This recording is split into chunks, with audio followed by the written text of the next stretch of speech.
John, thanks for being our very first guest on Wray Ward, How We See It. Hi, honored. You just got back from Italy. Mhm. I think I want to dive into that today. Okay. What really grabbed your attention while you were on that trip? We did a lot of bouncing around, and our daughter was doing a semester abroad in this little town called Certaldo, and we had gorgeous weather the whole time. And then when we got to this little town, which is in Tuscany, it was cloudy, and I didn't get to see anything. And I was kind of bummed. I always get up early and shoot photography every time I go anywhere. Even if we have a shoot and we have a 9 o'clock call time, I'm out because I like to just explore cities. And I was hoping that maybe I thought, ooh, there might be kind of foggy and the fog would lift and I'd see something really pretty. So I got up before sunrise and was walking around. And sure enough, because it was this town called Certaldo Alto, there was the Basso, which is down below, and then you took a funicular. So it was raised like a little fortified tiny city.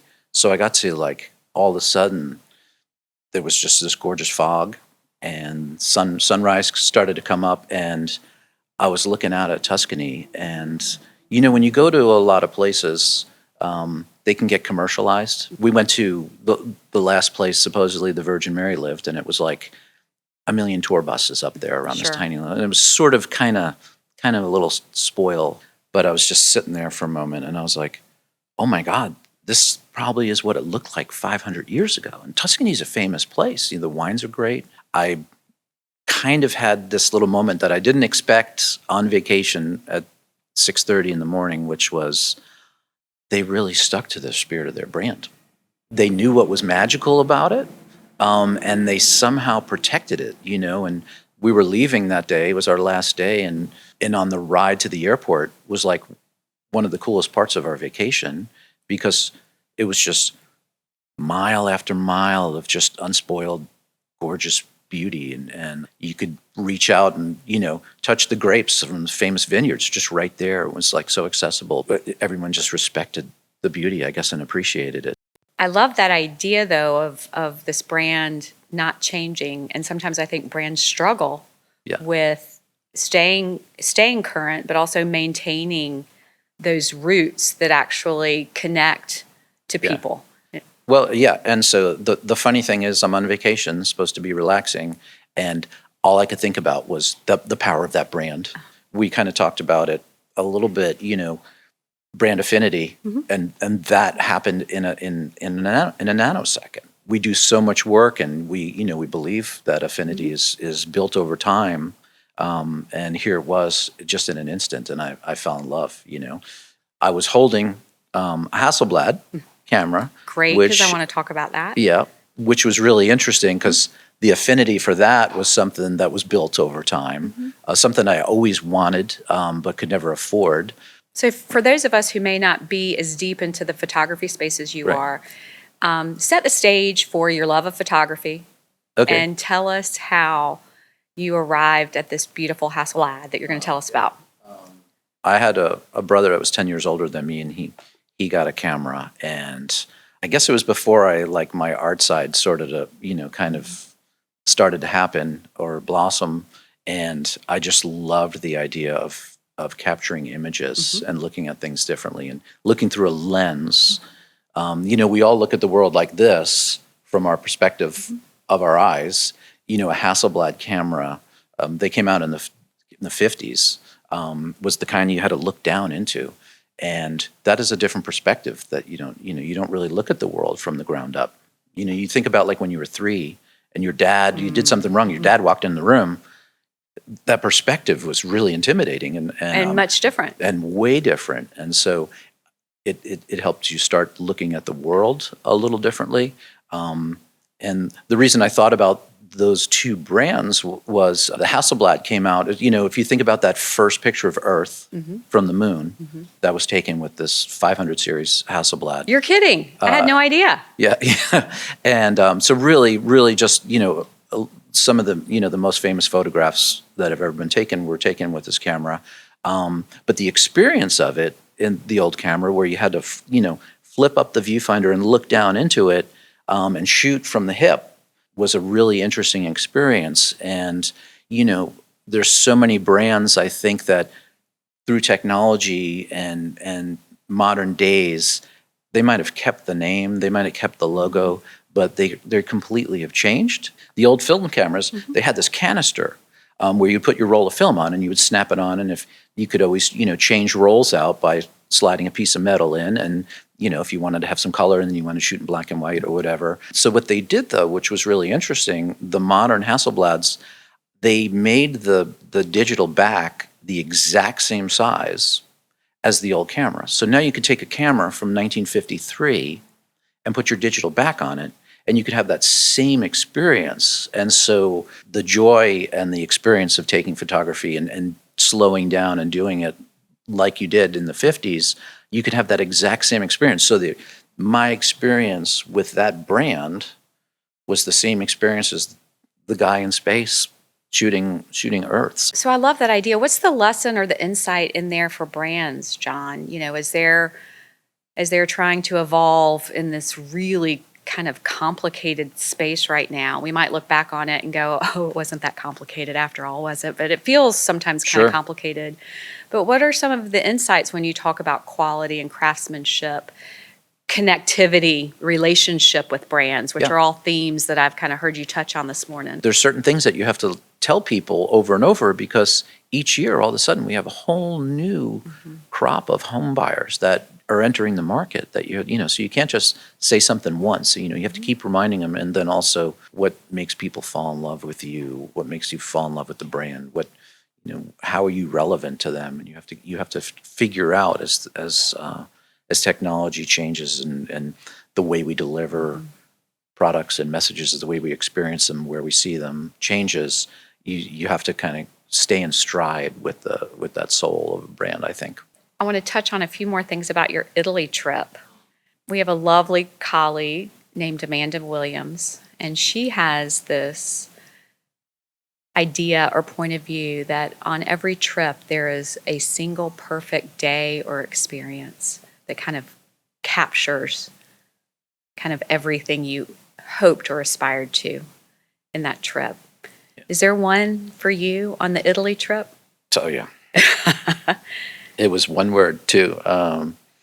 We were and I guess it was towards the end of the trip, too. So now you're like, it's like having the Sunday scaries. You're like, oh my gosh, this is over. This is, and you want to cling to every moment. And it was very nice that in most countries, everybody speaks English. And if you go to 3 different countries, you just can't learn, except, the hellos and thank yous. We went in this little town in Italy, and there was this, he must have been 80 years old guy sitting there and just watching us and trying to see us try to communicate with the other people that were there. He started saying something to me, and I'm like, is he talking to me? Because I have no idea what he's saying. And he grabbed the book of this town called Certaldo, and he slammed it down on the table, and he points to it, and he's like, Certaldo. And he was like, this is what we are. Because he couldn't tell me. This is what we are. Yeah. And so that was really cool. It was really emotional, but it was a lifetime of pride. It was he wanted to communicate so bad, and I wish I could have sat and talked with him, Well, talk to me about the translation of that then, to our business. I mean, we've talked a little bit about it already today, which is the most powerful brands are the ones who can point to the book and say, this is who we are, right? And so sometimes brands can get lost a little bit, and they don't know who they are. So connect some of that for me. I think it wasn't everything. It couldn't be all things to all people. I think the takeaway is really applicable to just about any brand out there. I think while that place was wonderful and while it was special, it wasn't all things to all people. You can get up there and probably walk around town in 20 minutes and say, I'm done. And I think that's the danger and a watch out for so many brands is don't try to be everything to everybody, because then you're really not special to anybody. We have some clients we work with, it's like the greatest thing I ever heard, which was don't mean a little to a lot, but mean a lot to a little, if that makes sense. And it makes sense for the particular brand, that particular brand was, Crescent Community when they build one of their novel properties, there might be 190 rooms, apartments in that community. They don't need to appeal to 50,000 people. No. They can be really, it's why they call it novel, right? It's really special and it means something. It's why when they open, they hit 90% occupancy pretty much every single time. It is amazing. Yeah. Because they figured it out. They have figured out they who they knew are. sort of what's not generic, what's special in a market, and they go in, feet first. They just jump right in, and that makes that experience really great. That's just a good watch out because it's And I think it's also what makes them a really good client too. Not for nothing. I mean, we've been able to do some really lovely work for them because they have been really open to, we've got a lane. Yeah. And it's a tight one. Yeah. And help us talk about that in a really compelling way. They really do. When we talk about falling in love with a brand, they do the coolest thing that I've experienced in this business. Before they create a property, they have what's called a vision session. And they bring local entrepreneurs in, they bring landscape architects, they bring designers in, they bring their agency in, and we sit around the table and we look at the area and we say, what do we want this brand to be? And they actually have a very diplomatic, I really feel like we have a say in what the building is, what it looks like. They were building this one brand, this one building just outside of Dallas, about just like a mile right outside of Dallas proper. It was in a neighborhood that hadn't had one of these communities before, and part of the charm of this neighborhood and what people loved was the ebb and flow of traffic and people walking through this neighborhood, and then they're going to put a significant sized building in the middle of it, and I just. So in other words, that could have been disruptive. Could have been disruptive, Yeah, and they on a wanted lot to of stay true to levels. the Yeah, spirit yeah. of the neighborhood, and so it was so cool. So just in the session, I was like, I'm going to take credit for it. I think I said it, but it might have been somebody I'm totally else. going to give you credit for it. If that helps. But I was like, or someone, what if the building was open in the center and it kind of was like a reverse U, upside down U? And they're like, yeah, we can do that.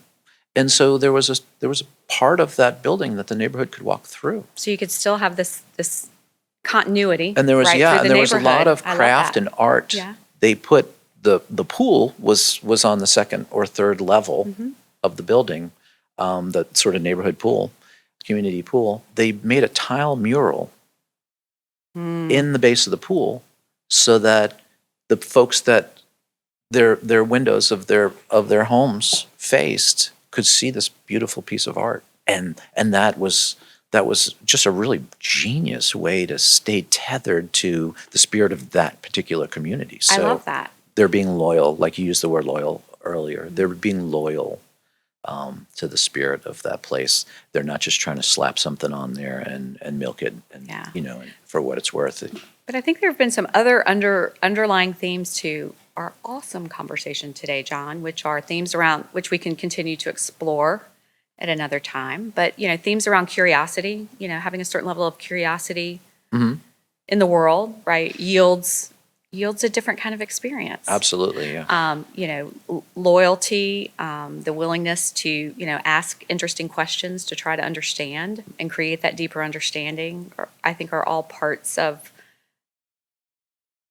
who we are as humans, but also a big part of our job. Living in the space that we do is really taking the time to. I had an old boss call it elite listening. Interesting. It's Yeah. just next level listening, Yeah. which I think you do a really good job of too. I don't know that I always do a great job at it, but I think you're a very elite listener, which is why you're able to connect some of the dots that you do. But I think that's even more important these days when there's so much noise, right? So I have a question for you. As we kind of wrestle with this kind of relationship we have with everything that's available to us, sometimes I feel like AI is like Voldemort, the name that shall not be spoken, because it comes. Yeah. It's just fraught with so much these days. You had to go there. I had to go there. I do feel like it's worth, though, a quick touch. It's the elephant in everybody's room these days. Yeah, because it's in our rooms all the time. And you hear a lot of the same. Do you know what AI stands for? No, John, what does it stand for? I think it stands for artificial intelligence, but tell me. Now, what I've learned is there's two kind of reactions. One is more prevalent, luckily, than the other.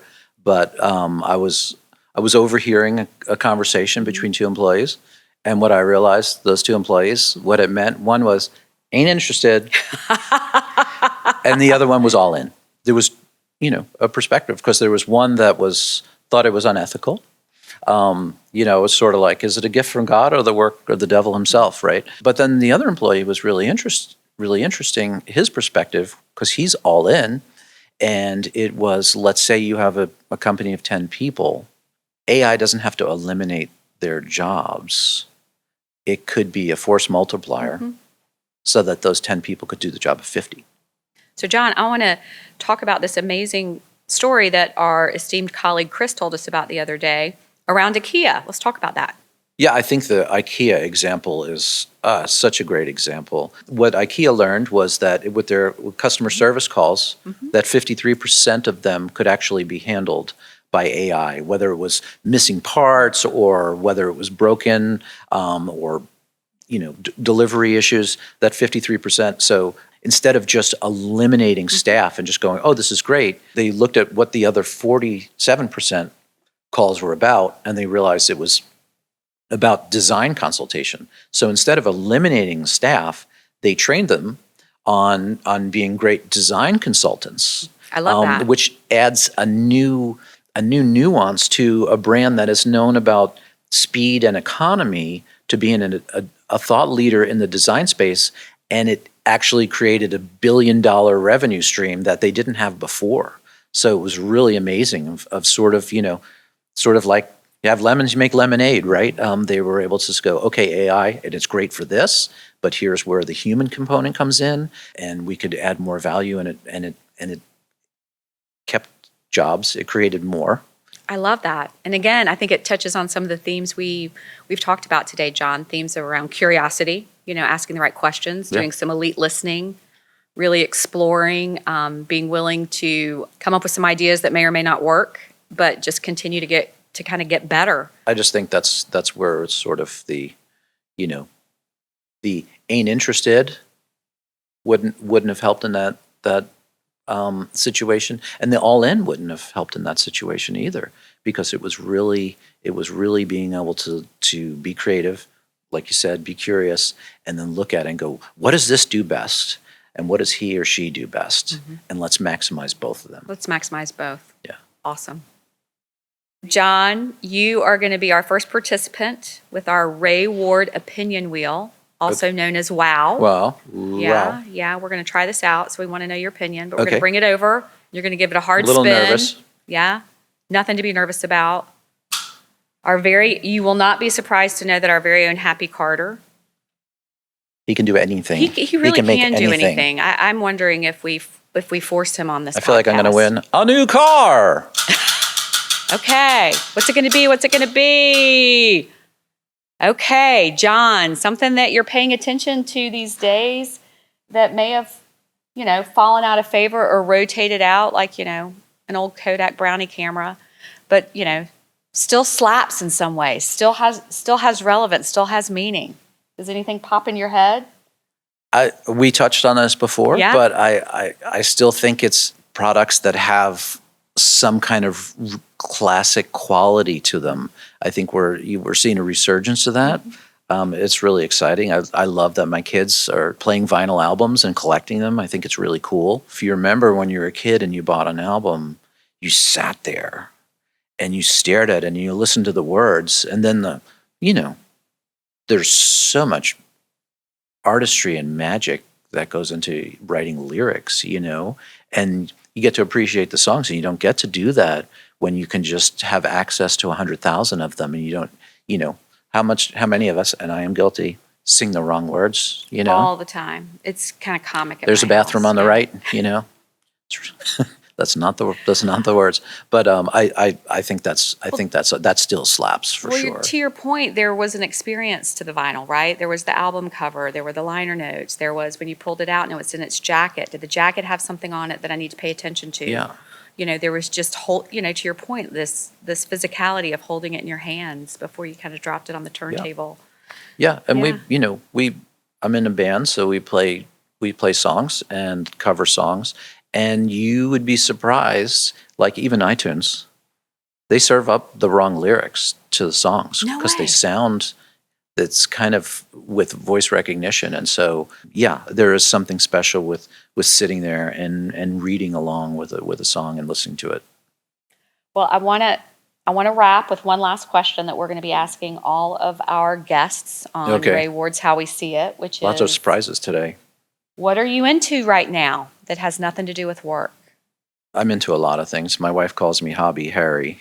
I But- love that. I'm thinking T-shirt. I'm thinking a Hobby Harry T-shirt. I don't know. I really Yeah. want to do something with that.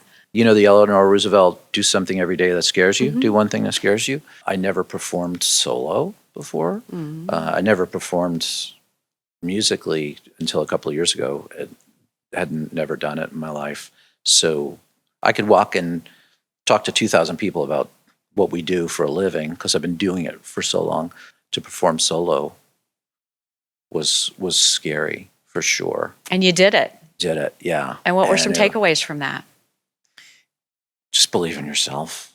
Just believe in yourself, and you know, if you're nervous, you're going to mess up. You know, and I was of course nervous, but figure out a way to relax. And it was interesting too because it was a 3-hour set. So when I went to Italy, I had sort of submitted some songs, a handful of songs, and this place was like, "We want you to come play 5 dates." I'm like, "Awesome!" And then I found out it was a 3-hour set, so I had to learn like 20 songs in 2 weeks. So that was huge. But then it was rewarding when you did it. That's a great one too, because I think one of the things that's really incredible about live music is that it's deeply imperfect in many ways. Yeah. And that's okay. That's part of the experience Yeah. too, is that it's not to have a single flawless 3-hour session, I would imagine, Right. but it's more around everything we've talked about from a brand Yeah. perspective. It's around connection. It's around making the most of those moments that we have in this room right now. Yeah. And things like that. This was a wonderful piece of advice. I have a really great friend named Jason Hausman, who's a composer and a performer. And I was like, what if I mess up? And he goes, it just goes out into the air and it's gone. It's gone. Right on the edge of mistake, I think, is success, you know. And I think you just have to just swing for the fence, you know. Swing for the fences. I had this creative director one time said he really hated the phrase, "you learn from your mistakes." He's like, if you don't know better, it's not a mistake. He said, you know, it's experience. And if you do it again, it's a mistake. But Well, I think that applies too in terms of you know, I'll just sign off on this thought, which is, you know, we talk a lot about culture here at Wray Ward, and I think creating the space where we can experiment and explore and get things right and make things better is all about, you know, a different kind of craft, right? And Yep. so I think we're really fortunate that we are led by someone who has this expansive view of kind of exploring what it takes. Well, John, so far this has been a really good day. oh, awesome. This Yeah, has I had been a great really, time. really fun. Thank you for Right on. being our first guest on the How We See It podcast. We'll see you around. All right. Thank you.